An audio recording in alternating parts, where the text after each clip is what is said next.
Hey, what's up, everybody? That's the first time we watched that. There you go. So we're going to take a break from trying to solve Scranton's homeless problem. And we went to the... Biden event. Yeah, Biden was in town the other day, and we ran into this wonderful man named Lou Jasikoff. Did I say that right? You got it. Lou was at, I'm going to run through the bio as best as I know. Oh, good. Okay. You were at the Talker, 94.3 for 5 years. We were. You spearhead Buffalo Head Media. We do. And the reason why we got interested is because you're doing an event on April 27th at the Scranton Cultural Center called For Justice Watch Today. Yes, sir. And what you're trying to change is reform family court, focus on election integrity, and our immigration policy in the United States. Correct. Am I pretty close on all that? You got it. What did I leave out? Nothing. Okay. You did good. That was pretty comprehensive. Not bad. Can we leave now? We're all good. All right. What a week. It's a good one. What a week. So give me a little background on your story. Where are you from around here? Well, I was born in New York City, raised on Long Island. I went to school in the Bronx, and after a pretty short, successful stint in the corporate world, I realized it wasn't for me, and I packed up and I moved to Montana, where I thought I was going to open an auto auction because that's the business I was in back here, but instead built a small motel, restaurant, bar. And that's where we raised our family outside of Yellowstone. Oh, yeah. So my hat didn't. Did you feel like you were back in Montana when I had the cowboy hat on? Or absolutely. Okay. I picked those things right up. I gravitate towards all the cowboys. That's all. You know, we have like mind. Put it that way, like-minded. And as it turned out, it sounds like we are very much like-minded. Well, I mean, that's an old independent way of thinking. Free. That it's all about like freedom. Freedom. Yes. Now, why'd you choose Montana? Well, it just happened that way. I had climbed. I was in my 20s. I used to climb a lot. I wanted to get out to the Rockies, and I kept narrowing it down anywhere from New Mexico up to Montana. I'd climbed the Tetons, just a lot of stuff. That's amazing. All good stuff. And even as I left, I narrowed it down to Sheridan, Wyoming, and Bozeman, Montana, and found my way to Bozeman, Montana. The only thing I've seen about those places is the pictures. I've never been there. I went to the Grand Canyon once, and I realized in that moment, I'm like, there's no picture that can do justice to this area of land. I've been fortunate enough. We used to have a piggy bank in the bar, and when the piggy bank got filled up, we would go on trips. And my family has seen all of the United States. I've been to most of the national parks. I see you have Buffalo Head Media up there. We do. One of the things that I still do, and we document some of our trips in some of the magazines, the Visitor magazine, and a few of the other publications that we do put out. I do a series called Lose El Cheapo Vacations. I hate folks not doing stuff based on money. Some people Lose El Cheapo Vacations. Yeah, well, some people it's right up there. Yeah, on the road with Lou. Oh no shit. Okay. Some people have it. Some people don't. But we set up trips for people to tag along. I think one of the documented trips was a 12-day trip to Yellowstone, Teton Glacier, the Black Hills, and I think it came in at $798. So that's awesome. A lot of camping, a lot of well, the food. I don't, you could kind of decide how much you want to spend on food the whole time. But what we try to show folks is that you could do it, and it's not sometimes just on the money, but it's also on the time. So we kind of take that into account. So a trip like that, if you go with 3 folks or 3 young people go, they go. I just came back from Europe. I took my backpack and went. No kidding. To the chagrin of my daughter, and like, where you going, Dad? I don't know. Where you staying? I don't know.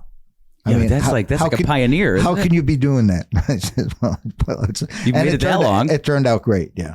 So we do things. So anyway, yes, I was out in Montana for a good 20, 30 years, and then we decided to sell fortunate enough to grow up with a great family. And as the kids started growing, we wanted them to make sure they knew their parents and their extended family. So we moved back east again.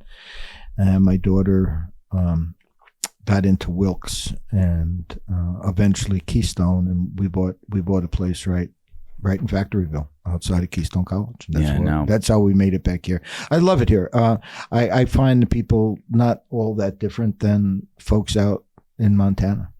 It's pretty down to earth. They're pretty rough and tumble too. A little bit. A little bit. Yes. How'd you get involved in the talk radio? Oh my God, the first time we had the newspaper. We were very much involved with was it the Independent Gazette? We did that for years, and we were going eventually broke. We were targeted, a lot of retribution. We broke a lot of stories. Lag towing, that was us. This whole custody for cash, I could say we spearheaded all of that. Like Kids for Cash? The Kids for Cash were some of the folks that were part of us were very, very instrumental in all of that. And I think the whole Kids for Cash was a conglomeration of a lot of people doing different things. But what happened with what we dubbed Custody for Cash, that's Child Protective Services, all of those things. I didn't believe the stories. And now, is that like, just so I can give context for that, is that like, explain that to me, because I know that like there's a bunch of governmental groups that are supposed to help children. It is, and I believe that in Lackawanna County children and youth. Children and youth. So is that your focus right around there? It is. Okay. It is, and just so people know, like and we're going to get into that because that's really that's the family court stuff, the right? whole family court stuff, and it's brutal. It's absolutely brutal. The stories that I've heard. And we'll touch on a few of those stories as the time goes on here. But getting into the radio, we wanted to have a bigger message, and me and my partner, Tea Party Mike, it was called Sanity Check, and we did it on Saturday mornings. And Libertarian Lou, which I was part of that whole Libertarian party for a while, for a long period of time. I'm no longer. I like to think of myself more as an independent, and Tea Party Mike, and scared. I mean, we probably stood up for the first 3 or 4 shows up all night, because, like, what are we going to say? How are we going to do this? How's this all going to go? Is that like, so what years was this? Boy, we're going back a few years. So Tea Party was right before what, the Freedom Caucus? It was all back then. Yeah. I mean, we're probably good 5 years now back out from that. So about 10 years ago, maybe? We probably started 12, 13. Oh yeah, like probably about 2013, 2014. We had that show for about 5 years, and it was very popular. And in conjunction with the newspapers, with the radio, we had quite a bit of following here in Northeast Pennsylvania, and quite I would say some influence. We had quite a bit of influence. Some of the newspapers. I mean, I know we grabbed the when Layton was the mayor of Wilkes-Barre. Yeah. We took out a bulletin, a billboard with him stealing gas. I mean, we did a lot of cool stuff. Oh no. Let me throw this one out. I mean, because when we talk about retribution, we're going to get into some of this other stuff here. But one of the first stories we did was called "The Kings and Queens of Wilkes-Barre." Okay, right? That was the headline, and we focused on 2 families, and the Kings were the Laytons. It was Mayor Layton, and his brother worked in probation. His other brother worked in domestic. His cousin was the chief of police. His other cousin was the solicitor. He had about... Oh, Jesus. Oh, yeah. Oh yeah. So the family ran the town. Oh, well, you didn't. We haven't included the 12 family members that were part of the school board and all of that. Oh, my God. Oh, yeah. So we go and we throw the newspaper. Not only do we take it into town hall and all that, but we go throughout the whole city of Wilkes-Barre, throwing it on people's doorsteps. Throwing them on, right? Oh my! I get a call one day, right? Yeah. It was from one of the restaurateurs. Every single one of our advertisers was paid a visit. I swear to you. You're shitting me. No, every single one. The guy calls me. He says, "Hey, Lou." I said, "What?" He says, "The mayor just left." He had 2 questions for me. He says, why am I advertising in your newspaper? And when was my last inspection? He says, I love you, Lou. I can't continue. It's either I go out of business or I keep advertising. So that's like, I think that's the thing that like that's the thing that like we find crazy. So like we are now probably like the 3 of us have definitely progressed in the last 4 years about like, hey, this freedom thing is and liberty is like a really nice thing. Yeah. How did like, you talked about like your first few shows, like what are we going to say? How are we going to say it? Yeah. Why was that a concern? Because the truth is the truth, and it's you know what I mean? Just scared, just fear of the repercussions. No, not so much that. Just not knowing what to say. We're going to act like fools. We didn't know what to say. I mean, that's like never a lot been a of concern for us. Well, no, right from the start. Yeah. So the anxiety of just being on the radio. I mean, even before we had the radio show, people from WYLK would call me. L.A. Tyrone, if I remember, had me on his TV show. Oh my God, you would think, it was overwhelming. So I could understand when people come on the radio sometimes try to just calm them down. It's a little intimidating. It can be. Yeah. Well, I mean, now for the newbie, it's intimidating. For the newbie, it is. Yeah. Now we don't care anymore. I can see you guys. It's just like, we don't give a shit. Oh, I can see this. This is a beautiful thing. Yeah, you can say whatever you want on here. Right. There's okay, good. Yeah. And then if YouTube kicks us off, they kick us off. Yeah, screw them. That's it. So we're finding like that this idea of fear is really a motivating factor for people to kind of like let things just happen. Yeah. Do you see that? Fear, and I tend to stay away from ignorance, but it's people being uninformed on issues. Mm-hmm. And once they are set in stone, and especially, and what I'm finding now is people, they're so positive of their facts that it's very difficult to change them. So was that cognitive dissonance? Is that what it's called? I think so. Yeah. I don't know. You don't use such big words here. Will you? Well, it's even amazing the day that we met you, watching, observing what was happening all around us with some protesters. And I think we must have said at least 20 times, like, these people don't know what they're talking about. You're absolutely correct. They are very unaware of reality. They have their own set of information. Yes. It's nuts. Why do you... I have my suspicions, but have you noticed in the last 10 years, it seems like there is no either ability or desire to hear a differing point of view? I do. And people are angry. Yeah. And I say all the time now, I have a barn filled with rocks and crystals. Oh my God. Wait. Keep going. Dan just told me this earlier. I didn't realize it was you. I was up in Dalton, right? The Red Barn Rocks. Yeah. We were up there before. Yeah. And I have a whole pocket full of rocks. There you go, man. That's so cool. And Dan's been wanting to have you on for 2 years. So about like 2 years ago. So I was up there. What is happening right now? You didn't know any of this. What is happening? So you have to come. What you have to do is when you have to come there, sing a little kumbaya. Yeah. I went to an outside meditation there. Yeah. Oh, yeah. At my place. Yeah, in your field right next door. Wow. Yeah. It was down at the bottom. Yep. And then, so now we're putting in a greenhouse to show people how to grow their own food and medicine. I love this. And now we're going to push the envelope. Lou, we're going to become tight. Come arrest Grandpa because did we just find the fourth member of our gang? He's showing Grandma how to grow food. I love Go ahead. it. I love it. Or grow her own medicine. We're doing that right now. Where I just cut all the dandelions out and they're drying out right now. We're going to make some tinctures. It's going to be great. And if you're into crystals or rocks and all that stuff, Lou has the best stuff in town at the most reasonable prices. Yeah, we don't buy anything This online. is not the direction I saw this going at all. What is happening? Well, we're going to get into the rough stuff later, but I always say, even folks that come to the barn and stuff, and going back to what you said. It's awesome there. You can't open your mouth these days without getting into a mud wrestling match. Right. And with this stuff, there's some brutal stuff, and I always say it's the counterbalance now with the rocks, the gems. People come from Philadelphia State College, all over the place.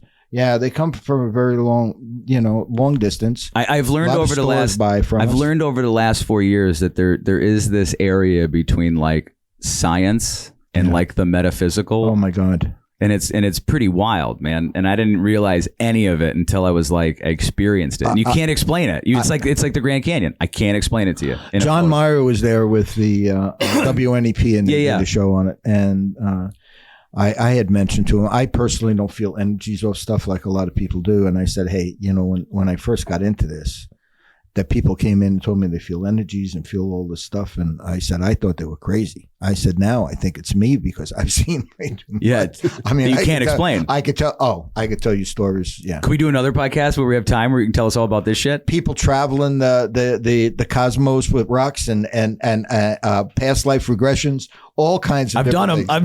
Yeah. Yeah. Oh, we'll get into another whole issue. Okay, awesome. All right, so we'll do another one and we'll talk about all that shit. Oh, that's awesome. So where were we? We were on the radio. So we were talking about like fear and people talking and not being able to talk and and I think where I've gotten into when we were doing, let's get into the custody for cash stuff. What we dubbed custody for cash. The first person that came to me told me a story. It was brutal. I mean, it was like he was broken, and I didn't believe him. I mean, you know, like, what did you do wrong? Yeah. Then he brought somebody else to me. I interviewed her, and then it kept coming. It kept coming. And finally, we wrote a story on the custody for cash. People pleading for help. Once we broke that story, we could not. I could not answer the phone. There was that many people from around the country pleading for help. So tell me, like, what that story was. Like, what did you see in the system, and what was some of the things that you uncovered? Well, we know what happened with Kids for Cash, with Shivarella and Conahan, and people sending, and a lot of people don't even realize what that is, because a couple of interviews I've just done recently too is, you know, where children were being sent off to detention centers and they were getting kickbacks. Who did the documentary? What was his name? I remember seeing it. Oh, it's brutal. Robert. Do you remember some of the stories of that? I know a kid who committed suicide because of that. Yes, Sandy Fonso's kid. I was right. No, there. it was a different kid. Different. Yeah. There's a lot of those. There's kids that went. If I remember correctly, there was one kid that got a girl got in an argument with another girl during volleyball class, right? She takes the volleyball, whips the volleyball, hits her in the back of the head. Next thing you know, she's in court. Mom and dad's in court, told not to bring any kind of lawyers with them because it's just going to tick off the judge. Next thing you know, the kid's getting shackled at the hands, shackled at the legs. She's crying, mommy and daddy, about what's going on. 6.5 years later, she's in jail. 6.5. In this whole community. She was in jail for 6.5 years? Yeah. The Kids for Cash thing is terrible. Yeah, right here in River City. Another girl, I think it was 5 years, 6 years. What was it? For over, she had an argument over MySpace with a boy. Yeah. MySpace. Like, you know, like, why are you going out? The next, I think that was 5 or 6 years. There was, and they focused only on 5 people, but there were like thousands of people. Yes. I mean, it was brutal. And that went on for 8 years. So as I got into that, I'm thinking like, okay, they put 2 people away. I remember asking a court officer, and now I could be a little bit more bolder when, you know, because I know you can say whatever you want, man. We talk about reptilian shapeshifters here, everything. It's great. I remember what was in my head was it wasn't just these 2 people. Where are all the lawyers, the court officers, the police, all the attorney general, all these people? Everybody knew. Everybody knew what was going on. You had Daniel Ross who wound up going, and that's how we wound up getting into that, because you had Daniel Ross who was eventually sent off to prison also for money laundering or whatever, tax evasion, something stupid. But the damage that these people do to other families is brutal, and it's happening right now. Right now, what happened, and that's what's brought this about. What happened 7 years ago is happening now and will happen 7 years from now, unless we make fundamental change. And that's where I've kind of focused my issues on, because we can't change it. I could tell you stories all day long. Yeah. All day long, I'll have your hair curled. You'll be so pissed off. But what does it change? Nothing. Absolutely nothing. And The only thing that, in my mind, that will fundamentally change stuff is cameras in every courtroom and in chambers. Okay? That's what that sunlight. Cockroaches do not like sunlight. Mm-hmm. Why is there no sunlight? Why is there no transparency in places where justice is supposed to be administered? Mm-hmm. On our website, I think the Justice Watch Today, I think Judge Judy was there. We actually sent her an invitation, but we weren't expecting, maybe not this time. We'll probably get her another time. It was a dumping ground for, morons and political hacks. They don't want people in the courtroom. We were getting thrown out of the courts on a weekly basis. I showed you one of the cartoons that I was hauled to the FBI numerous times. Just by bearing witness, just by being there. Oh my God. They threatened us with wiretapping laws, with all kinds of stuff. I remember sitting in court. This is God's honest truth. Sitting in court. And I could use his name, Ernie Priate. Ernie Priate, the old U.S. Or Pennsylvania Attorney General, was in the courtroom, and he's in chambers. He's back in chambers, right? And he knew who I was. And he comes out, and he says, Lou, they're going to arrest you. For what? That's what I said. What's he doing? We don't like him. We don't like him. We don't like. No, yeah. Oh no. If you only knew, like the FBI. You know what their advice to me was? Stay armed. Stay armed. Yeah. The FBI told you to stay armed? I swear to God to you. Yes. So you're like. Do you think that was a threat, or do you think that was more so them being like, "Hey, you pissed a lot of people off for your own safety"? Be armed. Yeah. Yeah. No, that wasn't. It was like. And are we? What's that? Are we armed? Well, that's none of your business, Micah. So how did you guys have your rocks to talk about? I want to talk about guns. Yes, guns. So it's always follow the money, right? Yes. So that was one of the problems with some of that. But go ahead. So in the court system with that, how does the money, like, in other words, like, I think all of us can agree that we would do our best to reduce human suffering in any way possible. Yes. Right? Yes. So what is the motivation in those situations to increase human suffering on innocent people? Money. So how does that work in the system? Okay. Many different ways. Okay. For one, the Child Protective Act, I think it was with Bill Clinton and with Mondale and Bill Clinton, the courts get so much money for every child they put into foster care. Now, here's some of the problems with all of these things. There are children that need to be removed from their families. Agreed. Mm-hmm. Okay, so you only get half the story. So when people come, I have bags, bags full of people that have come to me with their story. Mm-hmm.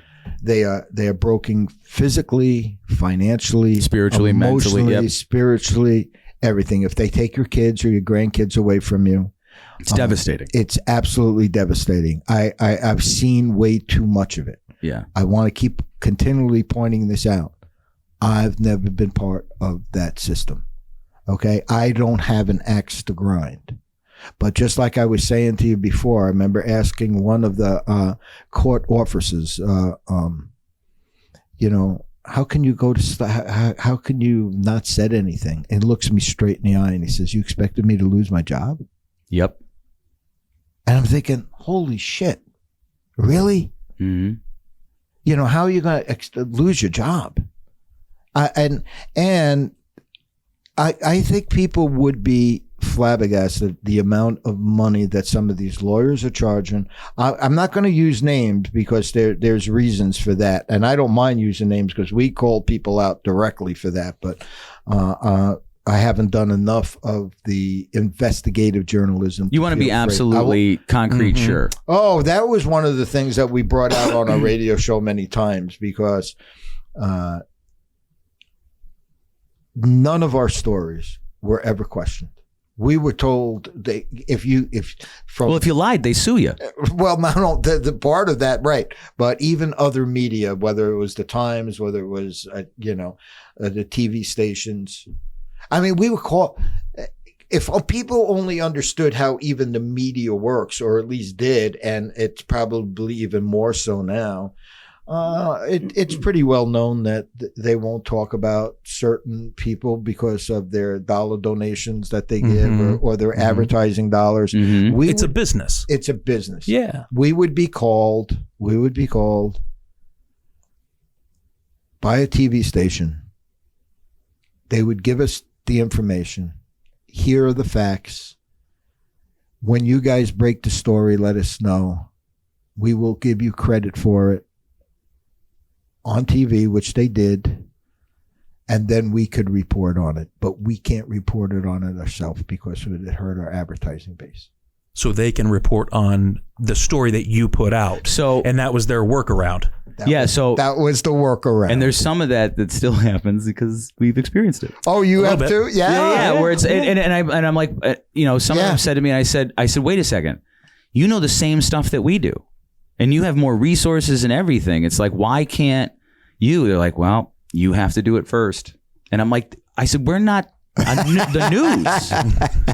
Like we just come on here and hang out and complain. Yeah, like we're not the like it should be. It's like your duty. Like you have to tell the truth. You would think so. That's so disheartening as an American to realize that they're not really holding people's feet to the fire when they do crazy shit. Yeah. So the whole point of the cameras in courtrooms. And I've even gotten pushback on this already. I mean, from people, it doesn't have to be a YouTube sensation, cameras in courtrooms, if it's nothing more than a black box. Now, let me give you an example. You just need a video archive so that we have that in case. Yeah, and if you ever want a FOIA or right to know, thank you. FOIA or right to know, or why do you have to pay $500 or $1,000 to get your transcript? I mean, oh, yeah. And it might take 2 months to get. It's Command P. Hold on. Hold on. Yeah, here we go. I don't know if they were using stenographers. Think about this. Stenographers. Okay. Now, I'm going to tell you right now, and hopefully maybe you guys could show up, or we'll talk about some other stuff but you will see a state rep get up there and talk about him going into the courtrooms. And this is even, Judy just talked about this. You have a motion. You have a motion before the court. Hands are flying. Judge, you're a freaking idiot. You're no good. You're a piece of crap. Blah, blah, blah, blah. Goes on and on and on, right? Look, guy's out of control. Doesn't like you. Just don't like you, right? Strike that from the record, denied. Okay? That means no one ever knows it happened. Now it goes to an appeal court. They open up the appeal. The appeal judges are looking at it. I don't know, the judge said denied. Doesn't see all the other stuff going on. Oh my God. And what we're trying to get to here is show the value of why you need cameras and audio in courtrooms. Mm-hmm. When we first talked about it, we talked about chambers. Mm-hmm. One of my friends says, "Who the F do you think you are? What do you mean you're going to put who do you think you could put, some audio and audio in chambers? A lot of that stuff goes on in chambers, right? A lot of backroom deals go back on in chambers. Mm-hmm. I could tell you right now, a lot of families will come out and say, they decided my life in that back room, and I had nothing to say about it. Nothing. What is the recourse action for a family, like in that case where a kid, 6.5 years for hitting somebody with a volleyball? Not much. What do they then do? Can they appeal that? Well, it depends. It depends on who's the appeal. I could tell you, even if you brought the lawyers in or some of these other court-appointed lawyers, and you can complain about that, then it goes to an appeal place. But it's the same people that are part of this whole group that And now let's go back to these kids aren't affluent. Right. Oh no, some even are. Oh really? There's going to be a lady at this event. She wrote at the event on April 27th. Yes. Yeah. At the Scranton Cultural Center. Yeah. She wrote a book, Millionaire to Welfare. Really? You have no idea how bad. One of my $100,000 in cash receipts because they only want cash. Now hold on, I can't pay anymore. I'm broke. I'm done. No, it's too bad. Go borrow the money from your family, get another job, max out your credit cards. You'll find a way. That's the mafia. It is. Do you think the lawyers might have been in on this as well? Oh, I'm guaranteeing you there's plenty of lawyers in here. I don't think they've ever lost a case. That's what we're going to bring up. There's lawyers in this town, right here in River City. You see, this is what pisses me off. You know, there's no cameras to protect the children. Bullshit. We have precedent. You know, like lawyers like to use precedent. Yeah. Past examples. Yeah, precedent. Yeah. Well, we have precedent right here in River City, right here in Scranton, Pennsylvania, that the kids were not protected in the courtrooms. Don't give me this crap that we have, that we're protecting the kids. And I'm telling you now you could believe me or not believe me, but prove me wrong, because you can't get into the courtrooms. You can't get in there. So you could tell me, oh, that guy's a whack job. How do I prove that I'm not a whack job when I have all these people coming? I can show you a picture, it'll break your heart. Do you know, I have a picture on my phone and maybe somewhere, well, I'll show you somewhere during the day here or something, or after we're done. There was a father, 2 kids, beautiful, beautiful picture. Him and his mom are the mom getting divorced. They're not fighting, by the way. They actually reached out to the court for help. All right, but there's no animosity, you know, because like an amicable divorce. Amicable divorce. Yeah, and they agree. I mean, they were agreeing. I sent you a video, Pavlone. She was one of the prosecutors. Mm-hmm. You know, the one that we Sergeant Schultz. She quit like a week after we put our video out with the Sergeant Schultz. It's a funny kind of video because we knocked on the door. Nobody could tell you anything. And I named her the Sergeant. I know nothing. Remember Sergeant Schultz? Hogan's Heroes. Yeah, Hogan's Heroes. Yeah. Yeah. I know nothing. I know nothing. Yeah. I see nothing. Yeah. Yes, this is what you get all the time. Yeah. I don't know nothing, right? So, they actually introduced our newspaper as evidence into the courtroom as a reason for them to lose custody for their children. How does that? Because they talked to us. What? Yes. Now you could believe it or not believe it, but I'm telling you, I think we were able to obtain that transcript. When you say the parents are going to lose custody, where they were going through a divorce, and what the state was going to take them? Oh, they did. What? He lost the father lost all family rights for the rest of his life. They took it away completely from an amicable divorce. Yes. Because of your newspaper. Yes. Because he spoke to you. Yeah. Well, he introduced it for that. You see, here's the other problem. You only get half the story because the courts don't tell you the story. And I've went down the rabbit hole sometimes for 2 years with people, and everything is not always exactly what they say to you either. So there's a lot of other things that need to be disclosed. But how do you disclose it when there's no disclosure? I could tell you affirmatively that it's bad, and it's bad throughout you can't have so many people, bags full of people. And this is nationwide. This is not just here, but here is specifically bad. So what we're saying is we want cameras. Just to get back to the chambers, because I wound up going. Mm-hmm. So my argument to that was like, who do you think you are? Why would they do that? And my retort to that was, are they doing anything more important? Or are their issues more important than the president of the United States?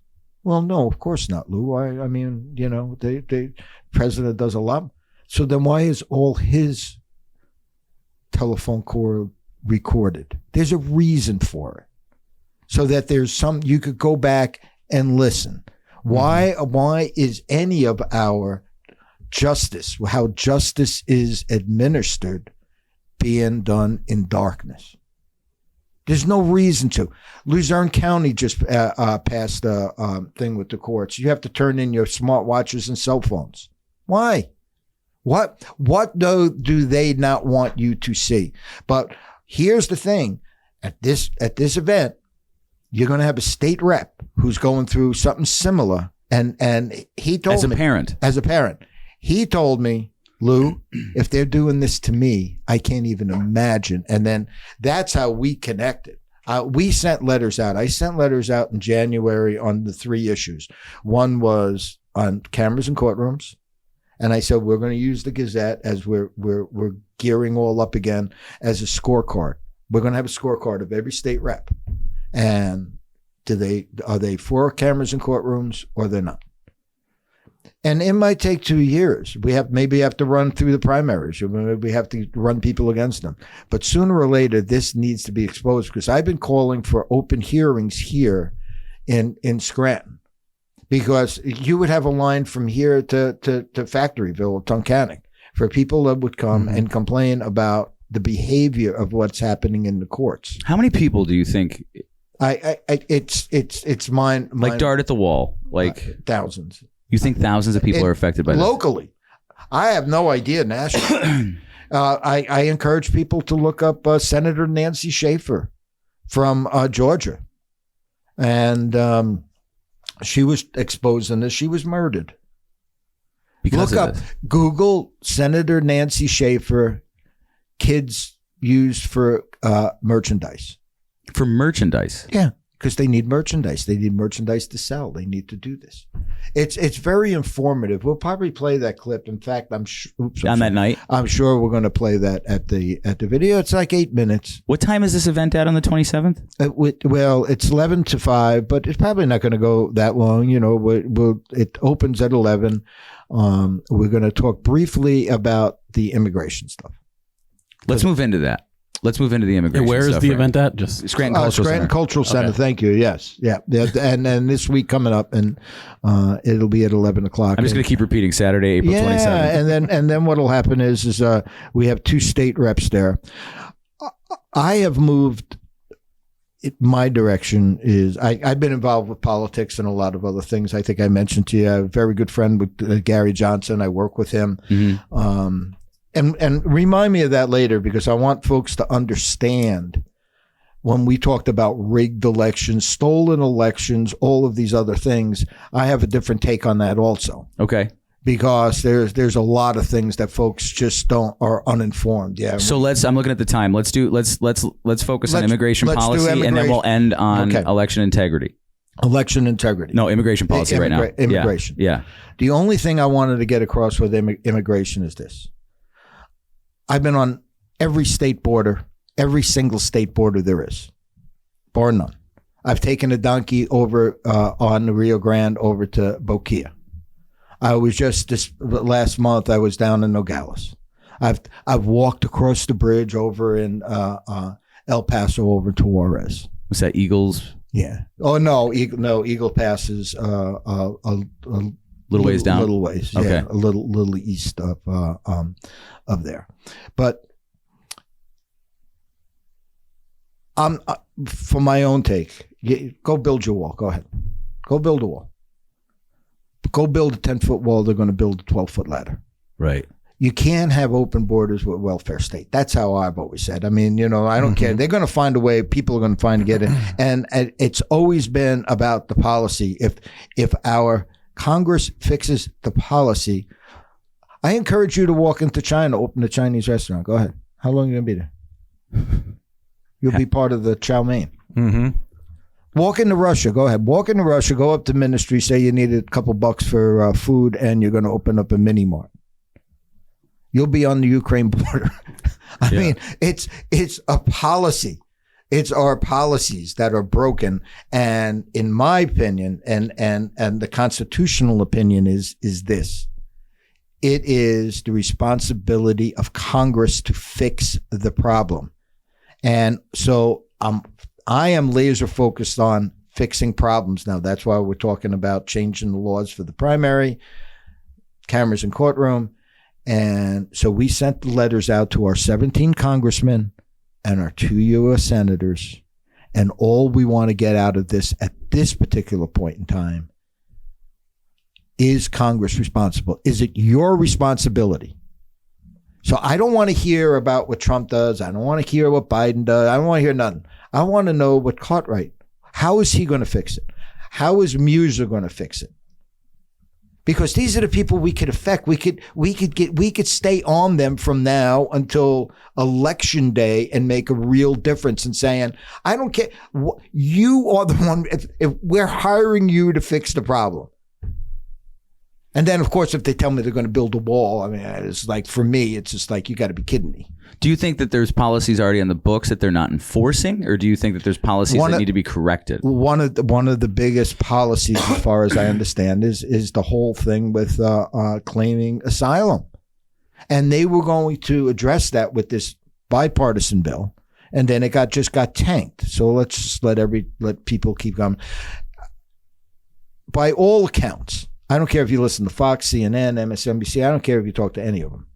250,000 a month are being processed at the border. I talked before a lot of conservative groups. 7 to 20 million potentially, based on whoever's estimate you're listening to? Who knows? Yeah. 250,000 people are processed every month. What does that mean to you? What does that mean to you guys? Processed.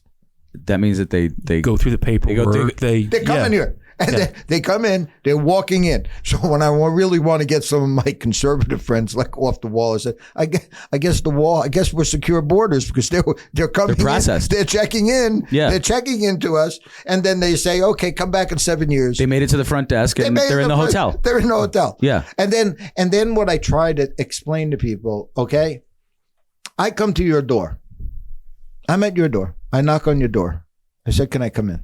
You say, no, get the hell out of here. I kick the door in. Is that illegal? Yes. If I come to your house and it's actually unconstitutional too. Yeah, there you go. Mm-hmm. And if I come and knock on your door, hey, can I come in? Yeah, come on in, Lou. Let me make you a ham and cheese sandwich and some hot chocolate. Is that illegal? No. That's what we're doing.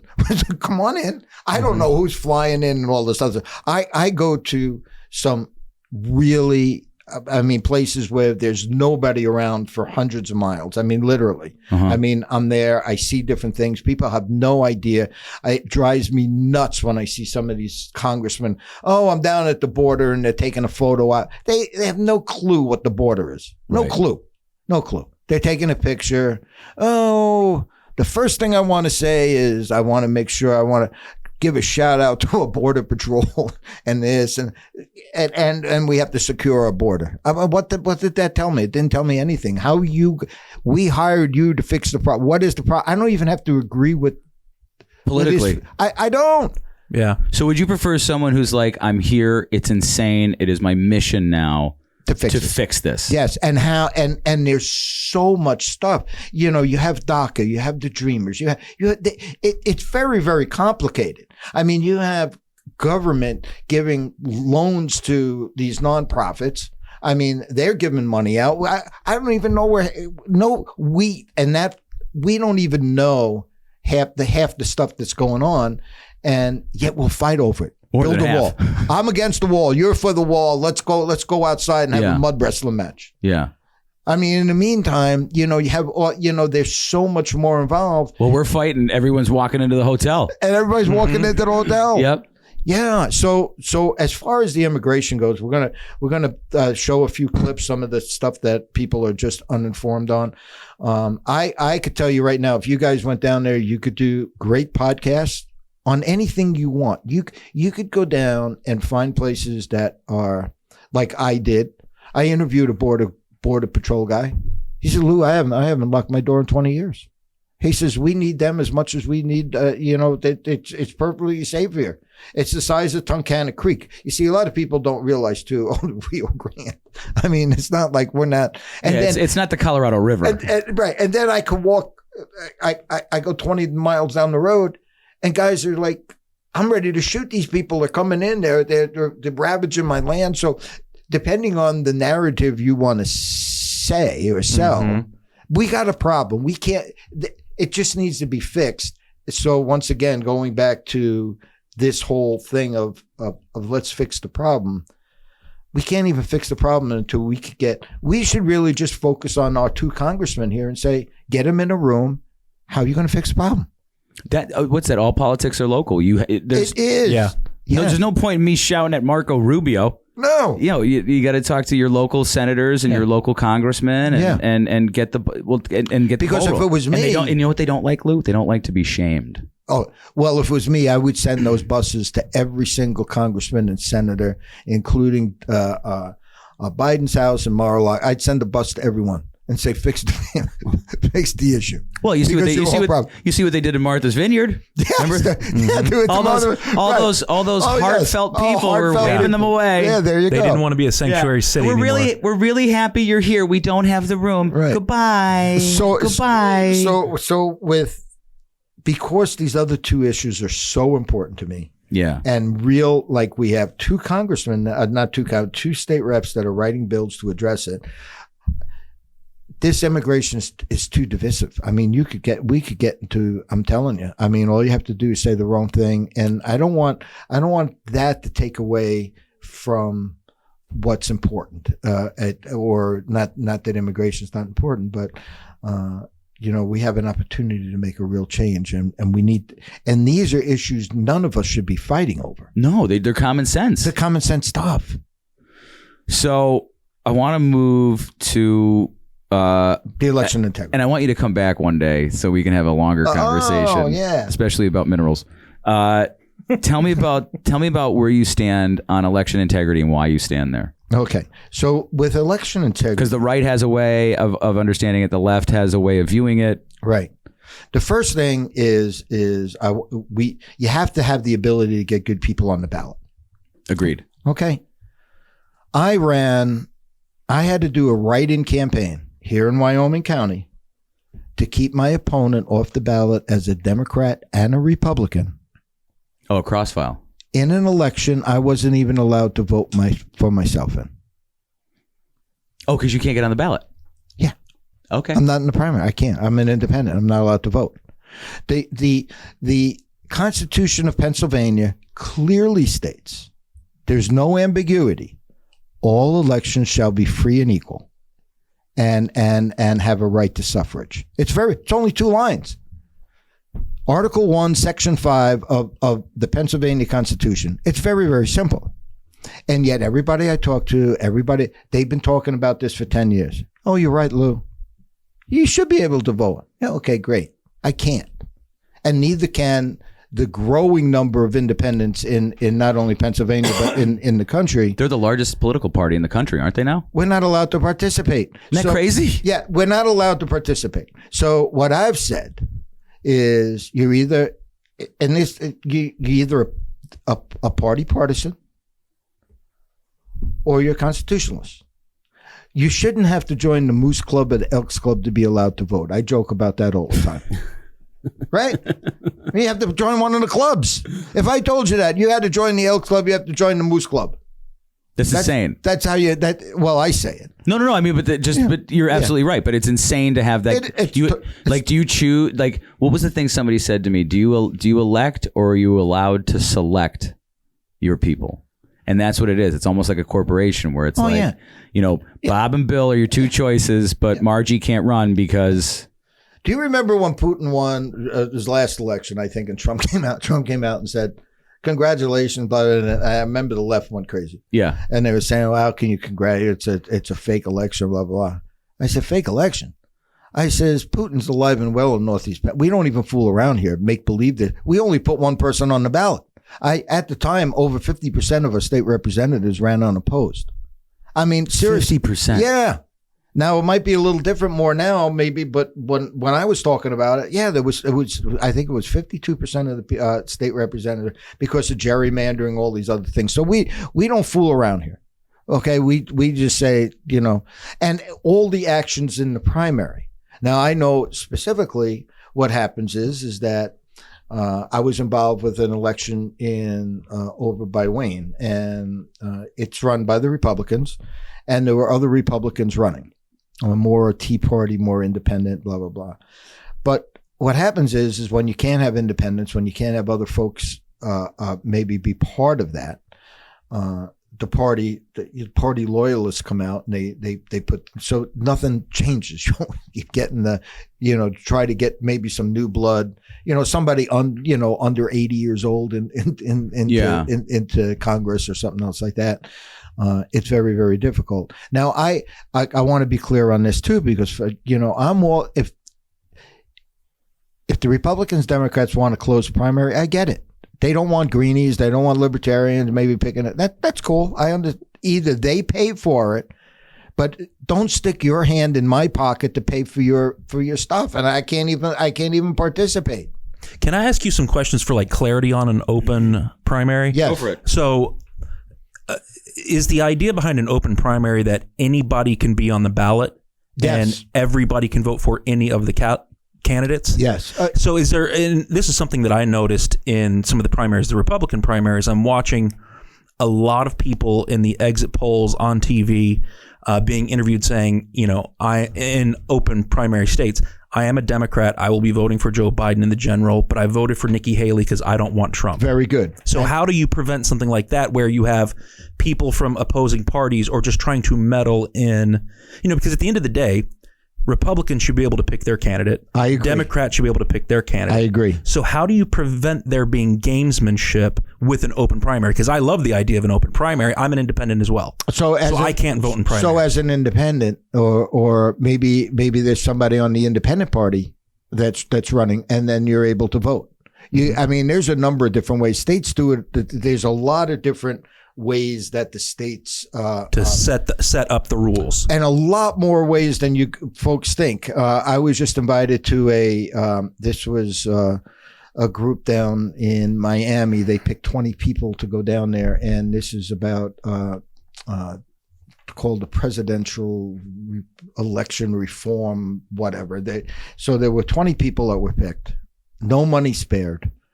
They asked me to go down. I was in Miami, and they're pushing right now to get away from the electoral college and straight plurality. Whoever wins the popular vote wins it. They can't do that constitutionally because of the way it's written right now. With otherwise, like New York is making the decision for the whole. New York City is making the decision for the whole state. Yes. Okay. But what they are doing, and now this was originally a Democrat bill, but it's being pushed by the Republicans, because when I was down there, the guy that was the chair for the Republican Party in Michigan, there was another guy there that was running it. I think he was the campaign manager for Trump at the Virgin Islands. They're pushing the same thing, and it's an 800-word document that once signed by all the individuals, by the states, once they get up to 270, they say that once they hit that 270 mark, they all agree that they will allocate all their electoral votes to whoever wins the popular vote. I know for a fact that Pennsylvania is being lobbied right now pretty hard. I think they're over 200 now, 200 electoral votes. And they were hoping maybe by July they could have that changed, and that would kick in. And you say how that could be done? It goes all the way back to Jefferson. This is, once again, Jefferson and Adams. When Adams won the presidency, he cherry-picked some of the electoral votes out of Virginia. And Virginia says that'll never happen again. The legislature said it's winner take all. And since that time, all the states have taken up that way they do it, but they have a right to change that. Only Maine now and Nebraska is different. And Maine and Nebraska is that they split their electoral votes based on who wins the congressional districts. So in Maine, Biden won the popular vote in Maine, and so he gets 2 senators. And he won one of the congressional districts. And I joke about this, and this is not, but I'd like to joke about it. Trump made some promises to the lobster fishermen, and he won that group. So he gets that congressional district. Okay. So it went 3-1 for Biden. Nebraska is the other one. Nebraska is very Republican. Trump won the Republican state popularity. So he got the 2 senators. He won one of the congressional districts, and Biden made special concessions to Omaha, and he won that group. The only reason I say it that way is because that's the way it could happen. I mean, that's I see one of the problems, like you said, New York City, you could cater to the masses. And places like Montana, Wyoming, Alaska, North Dakota, what it's not even worth voting for. I mean, why do they have to come? I mean, who's ever the president or Navy president comes out and says, free heating oil for the Northeast for the winter. So all you have to do is cater to the big pop. I know you're looking at me like, are you kidding me? I'm looking at you because I'm like, it's such a crazy way to like, I mean, it's beautiful that you get to pick your leader, but the moment that like you're allowed to do that, there are people that are going to come in to try to mess with it. It's constant. You see, it seems like a battle that will just continue forever. You want to hear one of the biggest battles? Yes. And I sent you one of the videos before. Very good friend, personal friend, Gary Johnson. For people that don't know, he was the former governor of New Mexico. 2-term governor, Republican, got elected in the state 2/3 Democrat, took a state that was upside down, left it with $1 billion surplus, still voted the most popular and honest politician in New Mexico. His running mate, Bill Weld. Bill Weld was a 2-term governor of Massachusetts. He got elected as a Republican in Massachusetts to this day with the largest plurality in any election with 72%. He was part of the Reagan administration. Okay? On the ballot in all 50 states. 2-term governors. And you guys never heard them. Was that the 2020 or was that 2016? 2016. Okay. That was the presidential 2016. Well, 2015, then he took over. Yeah, 2015. 2016. And that was because the debates are run 15%, right? Well, I sent you another video. You see McConnell? They don't even put you in the unless you're at 15. Unless you're polling at 15%. No. Was it Quinnipiac? Was that the thing you sent me? Yeah. Did you get a chance to read that one? Listen to it. Yeah. He goes, and there was a long silence where he goes, yeah. They don't even include him in the polling, so you're not included in the poll. So you say it's you're not including a presidential candidate in a poll to show whether or not they're at 15% to get in the debate. So the Presidential Debate Commission, that sounds official. Does it not sound official? Yeah, it's not.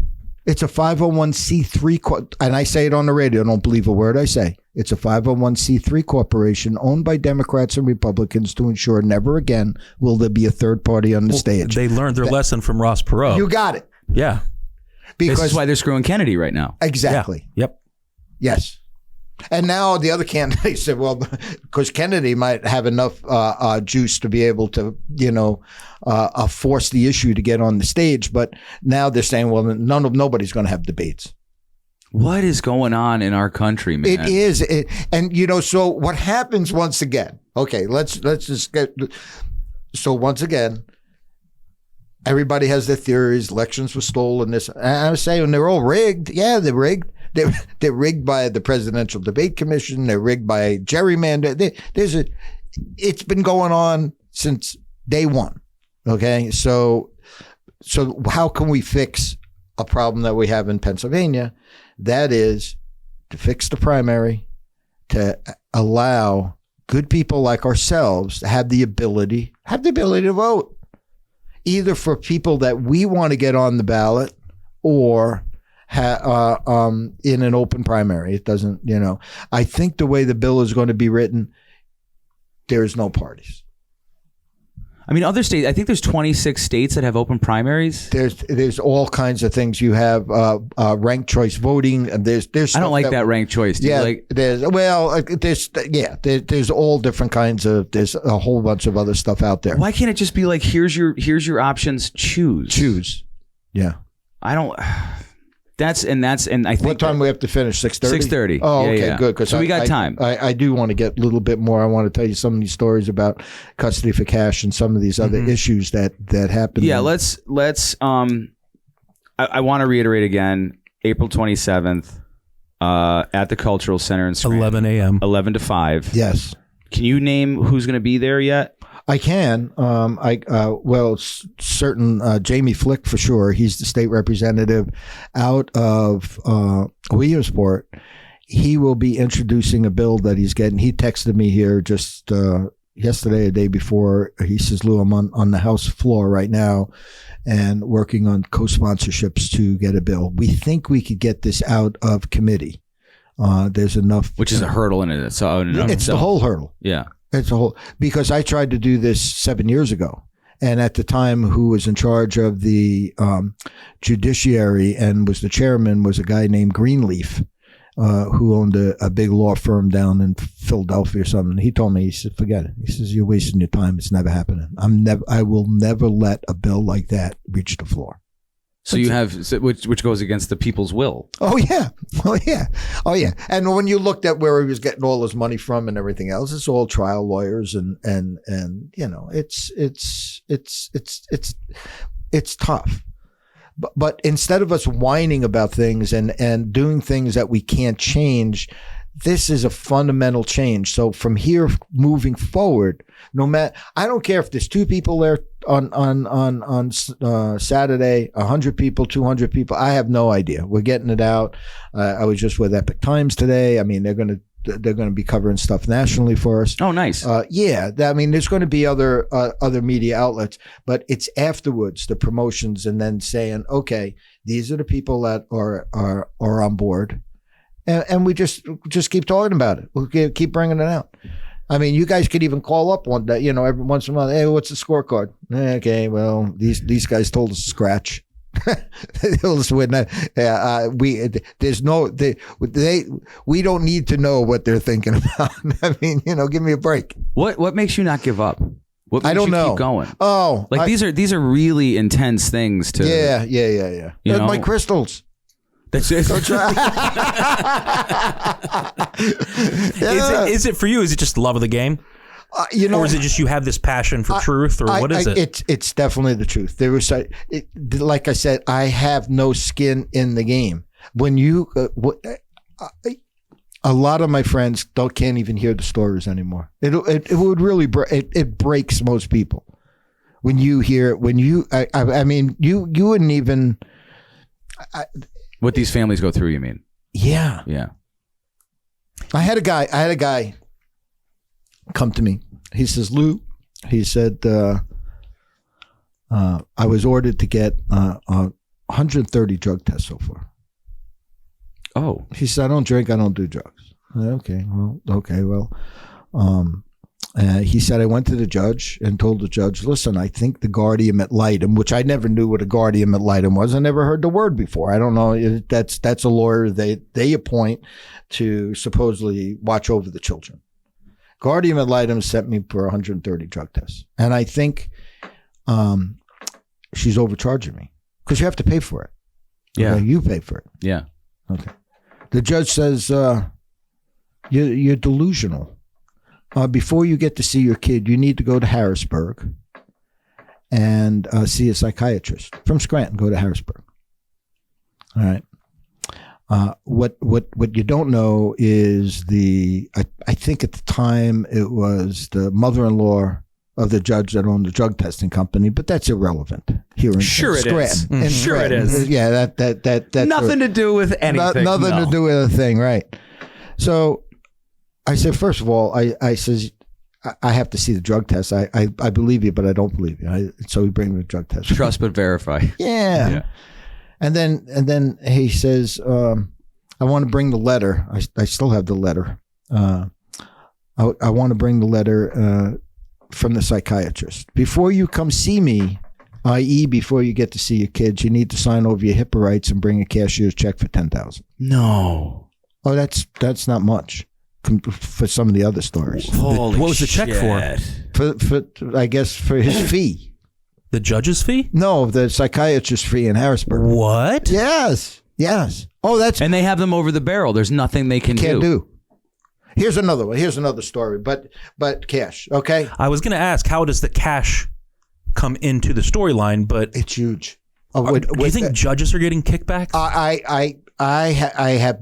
Listen, I have no idea, but it seems like there's way too much. There's way too much money that these people they're broken.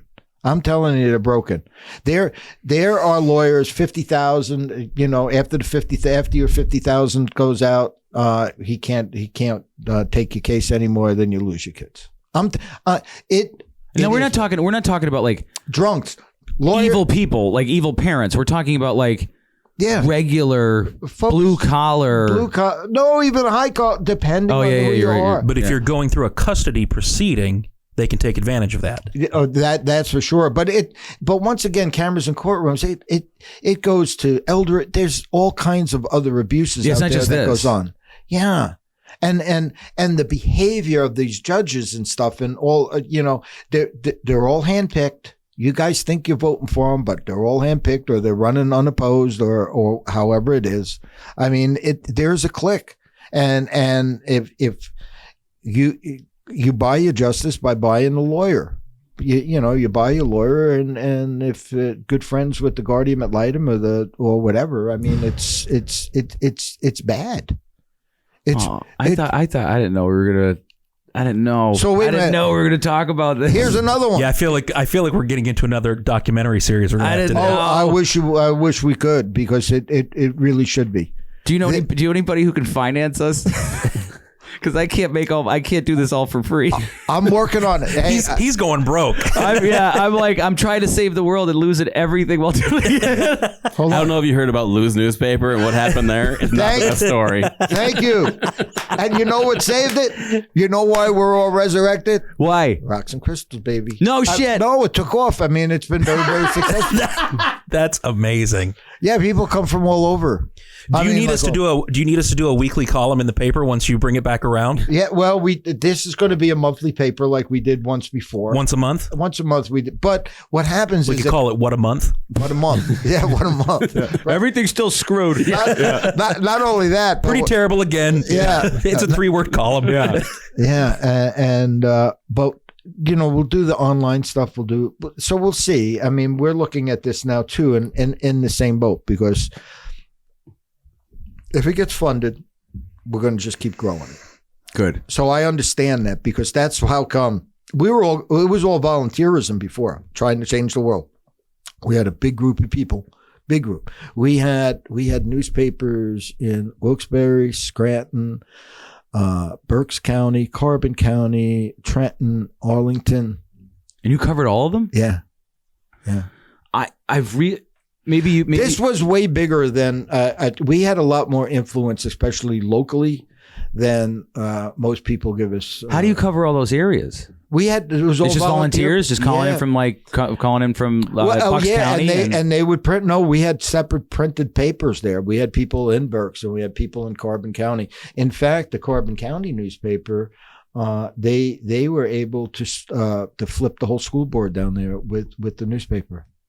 Yeah, we need something like. There's been people talking about doing stuff like that around here. It is, and you know what? We need more folks like you, myself, like all of us, and let it get out there that we're doing this. This is really valuable work, and there are grants. There are other things out there that we could look at to maybe help fund different things. You got a great setup here. You really do. This is awesome. I mean, that's a little paint and some TVs and Kim Jong-un. It's not that bad. Oh, I didn't see him. So whenever I get sad, I look up and I'm like, oh, look how happy he is. Live, laugh, love. No, it's Riv Raff Rav. And he's up there. It's good to be king. Yeah. Do that again. Riv Raff Rav.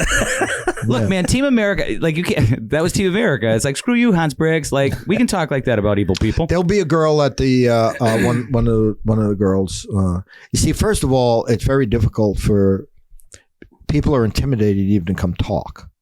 Yeah. That go through this stuff. I think at least I burst through that barrier of being like, just use your voice, man. There'll be some people there that'll have stories for you if you happen to be there or whatever. One, like she says, Lou, I'm going. I can't quit. She says, I can't quit.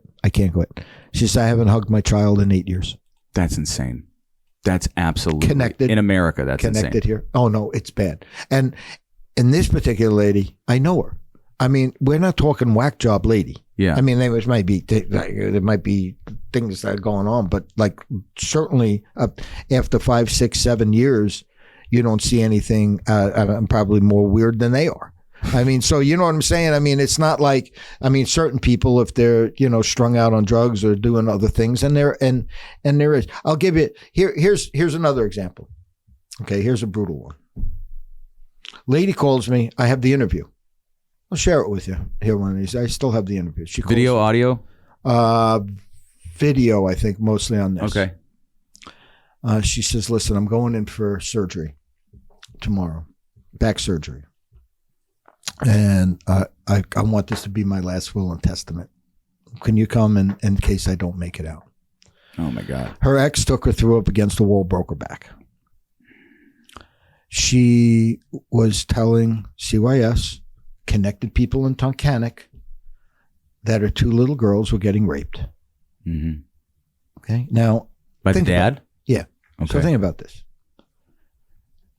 Every week you have to send the kids off. They come back, they're bruised, they're this, blah, blah, blah.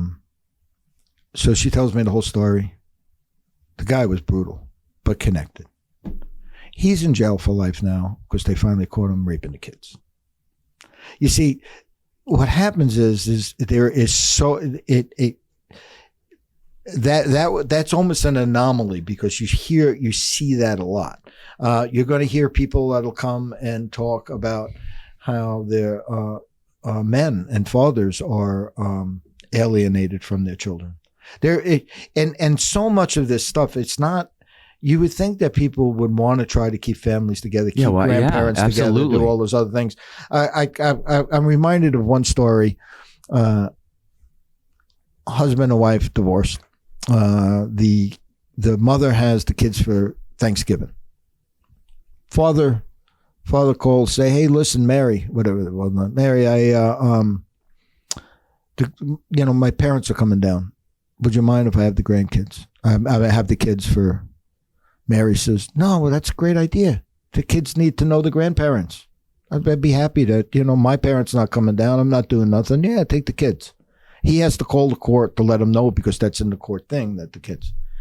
Well, all right, we'll let you have the kids, but it's $50 an hour. We have to send a watcher over. Oh, supervised. So in the meantime, so you're having Thanksgiving dinner with your parents and you have to pay a stranger sitting there at $50 an hour watching.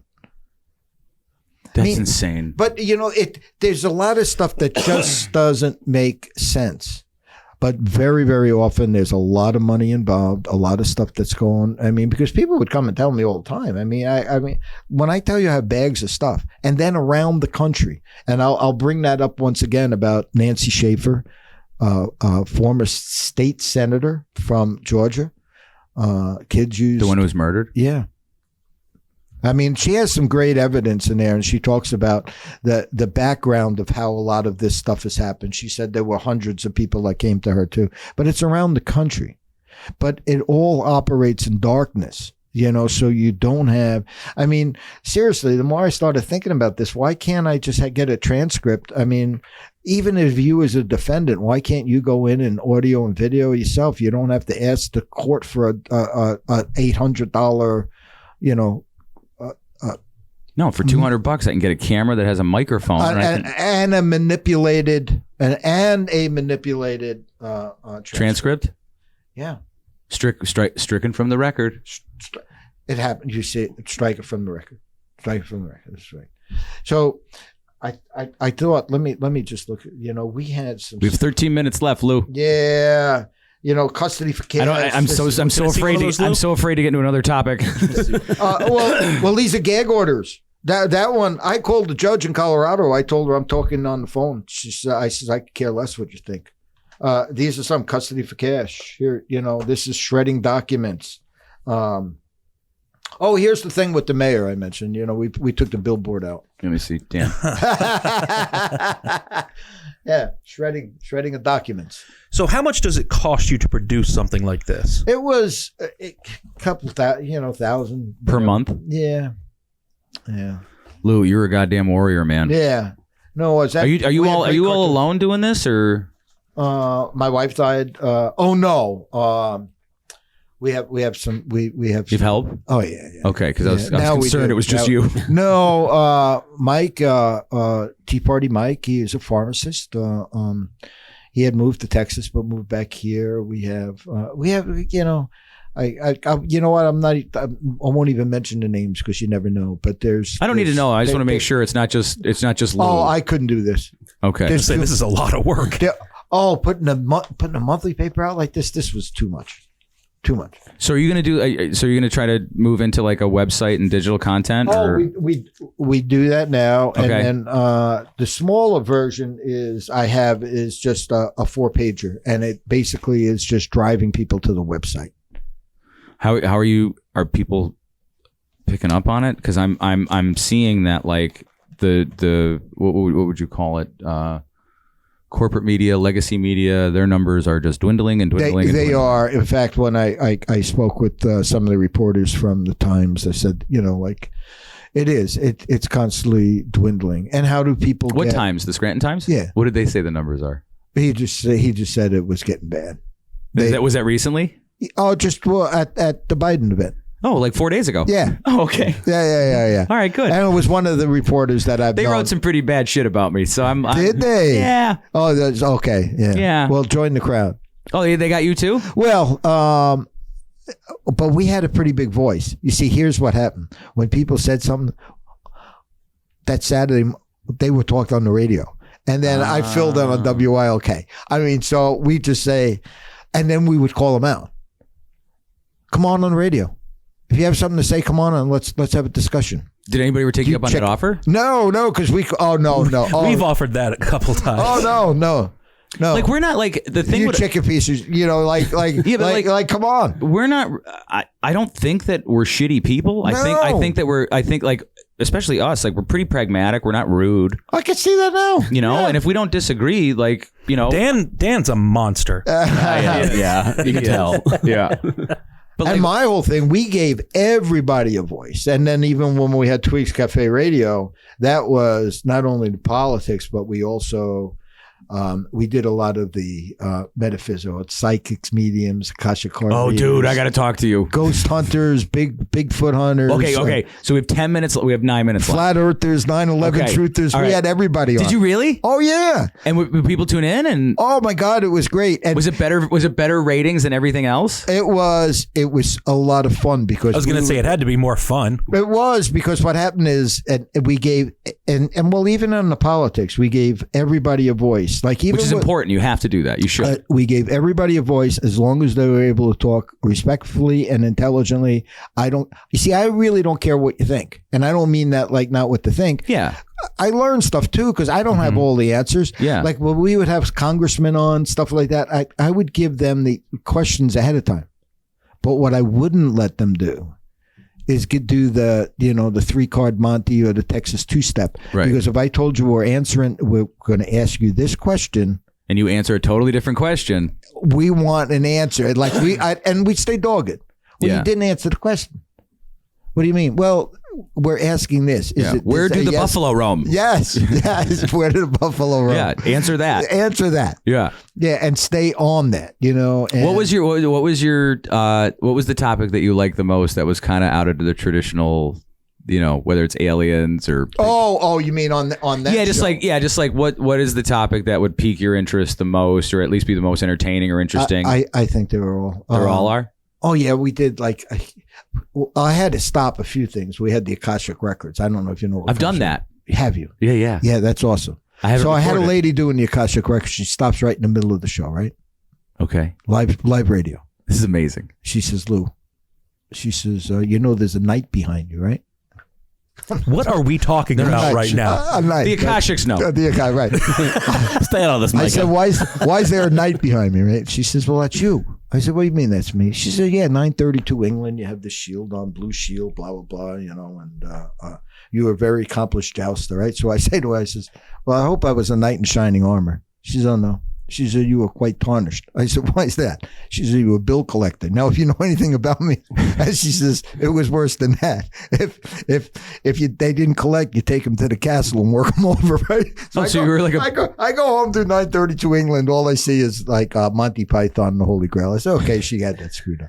I said, next week, there was another lady on that did psychic or medium, right? I'm sitting there minding my own business again because Laurie, my partner, she was really the main talk, and I was doing like I was the second fiddle guy, right? And lady stops again. She says, you're surrounded by angels. I said, give me a break. I said, last week was a night. This week it's angels. Yeah. I said, please tell me they're good angels because. So it was one more time after that that got into somebody with tarot or something and started talking about my wife. And she says, your wife is really glad that you didn't follow up the medical malpractice and all that. And I said, that's it. I said, I don't know what's going to come out. I've done some crazy stuff in my life, right? And some cool stuff. But I don't want it on the radio. I don't want live radio. Like somebody telling me, hey, do you know about this? And I'm like, well, right. So anyways, yeah, so I guess we're winding down here. You see how easy this was? I knew this. Will you come back? Oh, I would come back anytime you want because this is fun. Yeah, I thought it was important to have you on because the event is so soon. Thank you. And I don't think that the universe did not give us enough time this time. Yeah, it goes by fast. Well, especially a good conversation with good people. Well, I was offered a gig to do the 3 hours at WLK, and then I turned that down for a couple of reasons. One is I think I mentioned that I didn't want to be tied into CNN and Fox News, 24/7 anymore because I'm doing a lot of other cool stuff and by myself. But when there's other people around, I could talk forever. But doing a show by myself, it just didn't. It's like karaoke. I don't like that either. Yeah? Yeah, I don't like doing karaoke. Give me a band. I'll be with you. We're all there. Just like me up there naked, I ain't doing When that. the ship goes down, we all go down together. Yes. Yeah. That's the most important thing. Yeah, and this is nice when you have a couple people to bang out, you forget something or you Well, he's like, I was a hardcore liberal till COVID.